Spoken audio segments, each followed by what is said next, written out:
Here's some other numbers I found interesting over the weekend. Hunter Biden's new book called Beautiful Things, which he has promoted to mixed results, in my opinion. He was on a show. I was on a podcast, I think a Daily Beast podcast over the weekend or late last week, and they actually asked about the deals with China and the Ukraine, and he just lies and says, "I don't know what you're talking about." And it sold 10,638 copies in the first week. That's dreadful with the publicity he got and the power behind him. He's number 12 on the Publishers Weekly. He's number 4 on the New York Times, which is obviously not real. New York Times is trying to help old Hunter, but it ain't working. His book is already a total disaster. What did they pay him to? By comparison, I think what's her name on Fox? Shannon Bream. She has a book out about the woman of the Bible.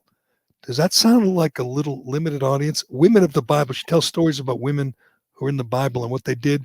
That sold like 40,000 copies to 10,000 for Hunter Biden. He's getting smoked by the women of the Bible. The problem you have if you're Hunter Biden is everyone knows you're a liar. So if you're going to get a book and it's going to be about drugs and cheating and, banging your sister-in-law and all that, don't you have to be, you have to have people have to have the sense that you're telling the truth, that you're coming clean, that you're just opening up your life for them to see. And the voyeurs out there will like to take a look. But if you're an addict and just a total degenerate, you have to convince people first that you're going to be honest, that this is a redemption story, and no one believes him. I don't even believe that he's clean. When you look at him, these appearances, does he look like he's okay? He doesn't to me, man. He looks as screwed up as ever.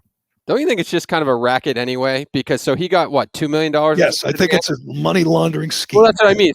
So his name and the timing and what went on in the election. If you're the publisher, you're saying to yourself, okay, well, worst case scenario, we can sell it to the stupid bookstores in every airport, right? So that they get a wholesale price. They can make their $2 million from his, like it won't sell. It won't sell a real copy. It's never going to sell a real copy. But the stupid airport bookshops and Barnes and Nobles is going to put it front and center just because of his name and the timing. So they'll make their $2 million back. It's like everything else involving the Bidens. It's a money making scheme, and nobody thinks it's on the level.